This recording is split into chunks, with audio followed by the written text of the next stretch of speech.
and today I want to do a short video. I think David Wood is coming up at 8 o'clock, and he's going to be streaming on X17 Apologetics. But I just want to do a short video about a very important missionary who not too many people know about.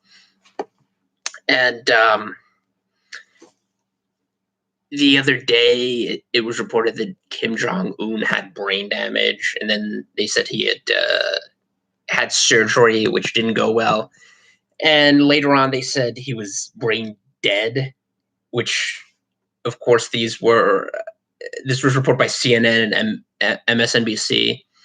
And I made a joke on Twitter that this wasn't actually about Kim Jong-il. They were just talking about on-air talent for those networks. So it turns out those were retracted, and then Yong Hap, a South Korean news service, reported that South Korean officials said that he wasn't brain dead. But all of these things are shrouded in secrecy. The DPRK is basically a black box. Just like you had Kremlinologists back in the 80s who would discern what they thought was going to happen in Soviet politics, the Soviet political structure based on where different Soviet leaders were seated. You have the same thing with North Korea because there's no, only more so because North Korea is actually even more isolated and insulated than the Soviet Union during the late 70s and early 1980s. So there's even less intelligence about what actually is going on. So we have no idea what his condition is, even though generally he's not in peak physical condition. If you've ever seen a picture of Kim Jong Un, you'd realize that. But neither was his father, and he managed to survive, I think, into his 60s before dying. He was in power for around 2 decades or so. Excuse me. But putting that aside, one of the interesting things about the Korean Peninsula is, particularly the northern part, is that it used to be home to a very robust church. And in fact, there is a great story about a revival that occurred in the north around the time of the Hi, Miss Bluebird, around the time of the Japanese occupation.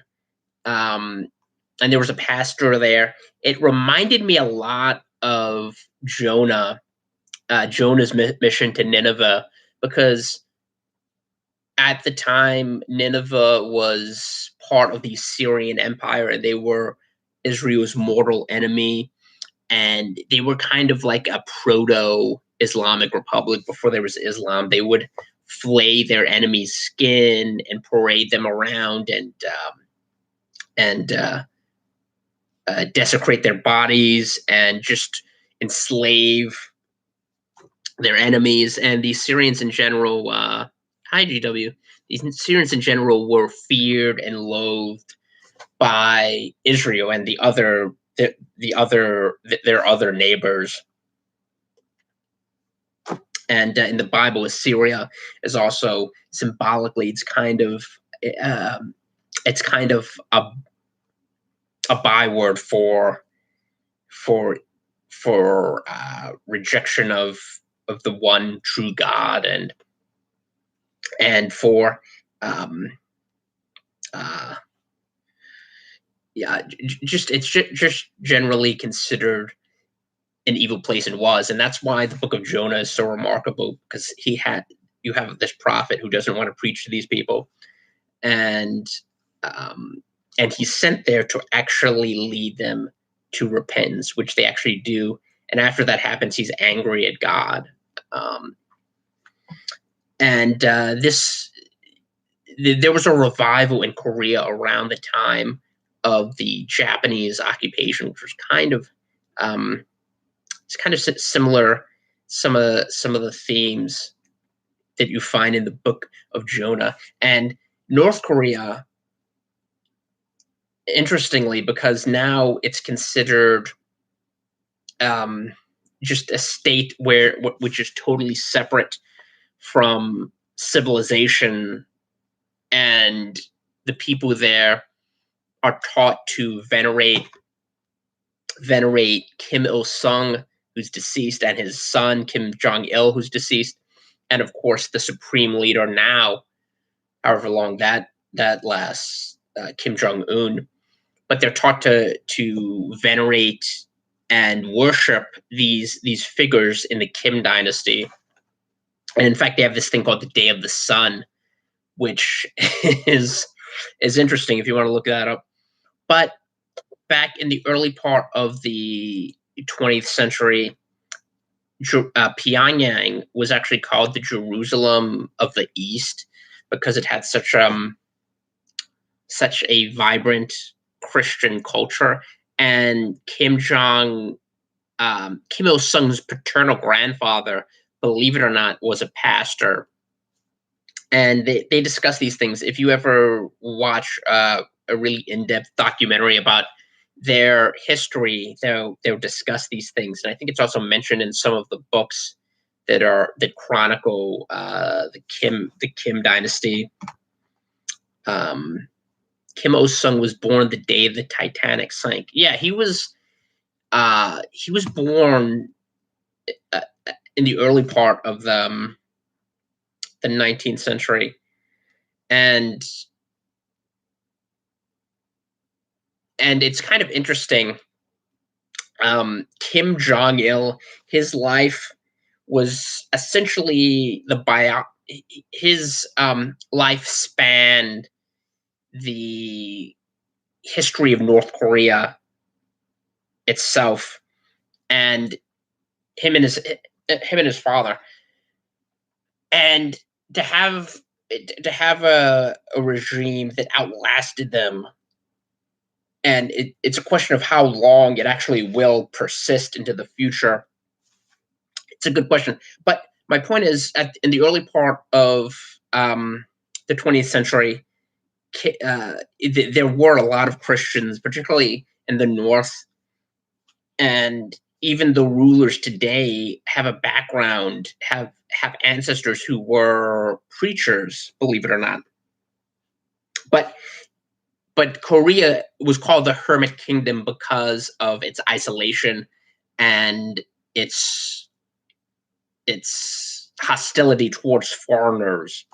And one of the iconic moments in Korean history was an American um, W.B. Preston, who launched an expedition to open up trade. And I just wanted to read a little bit from the testimony of Robert Thomas, who lived from 1839 to 1865. And this is taken from Fox Voices of the Martyrs.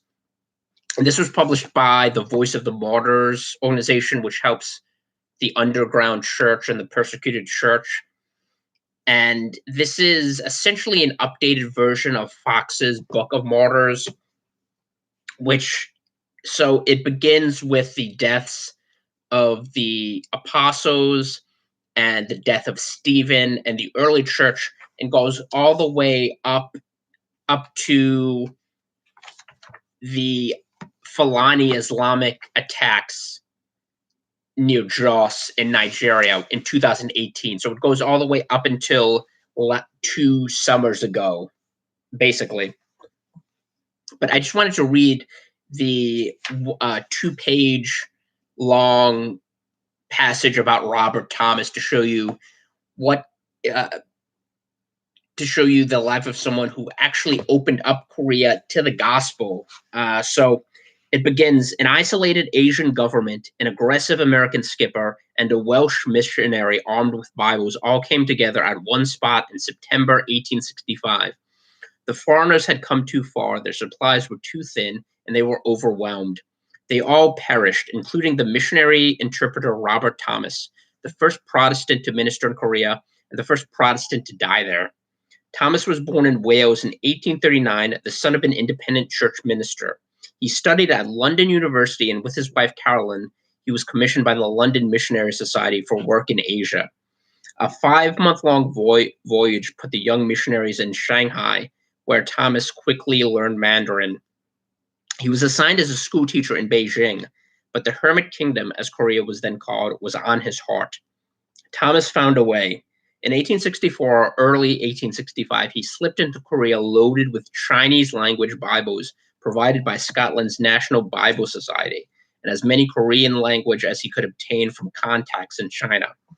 For 4 months, he traveled and preached, though heavily disguised.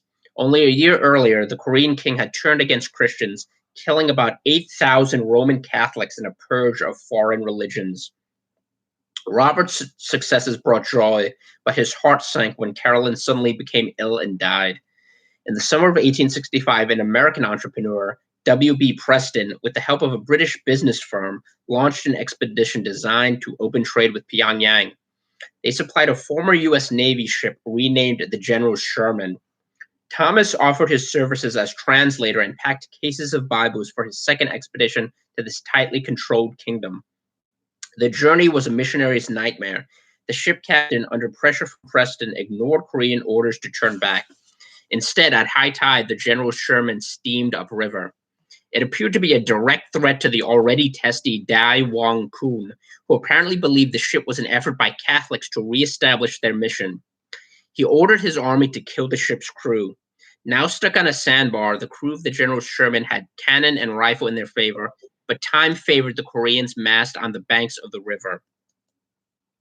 Captain Page even took one of the Korean negotiators as hostage, but to no avail. After 2 weeks of gunfire, Korean troops sent burning barges against the American ship. Its crew fought the blaze, but unable to contain it, they jumped overboard into the waters and the waiting swords of the Koreans. Some reports claim that Thomas made it to shore with Bibles, which he offered to the soldier who killed him. The General Sherman sank into the river, its iron ribbing and anchor all that remained. Thomas's executioner did indeed take that Bible offered to him and used it to wallpaper his house. Amazingly, guests read the writing of that strange book so casually displayed. The soldier's nephew was converted and became a pastor. Today, 40% of South Korea is Christian. However, little is known about the church in Pyongyang. North Korea is as isolated and closed to public worship as in the day of Robert Thomas, but that too will change. Then stories of the martyrs of Pyongyang will be told for the first time, and Thomas's sacrifice, his kneeling on the shore to offer a Bible, will be among the stories of faith gratefully recalled and remembered. Hi, Alejandro. And that's a great, for those of you who don't know about the General Sherman, this is an iconic moment in Korean history. And even today, the North Korean regime brags about the fact that they destroyed an American vessel.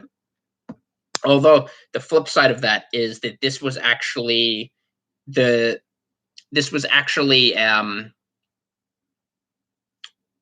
kind of what planted the seeds. As it mentions, there was a Catholic mission. And for those of you who've seen the movie Silence, it's a Martin Scorsese film, which is about the Roman Catholic, the Jesuit priests who were killed in Japan once they started to ostensibly pose a threat to the Japanese rulers. They were persecuted. So around. But likewise in Korea, there were efforts to evangelize the Korean Peninsula, and this was one of, even though it was disastrous in a lot of ways, it was one of the first real permanent seeds to be planted in Korea. Anyway, I just want to read a little bit from that. Like I said, this is the Fox Voices of the Martyrs. It's a really good book.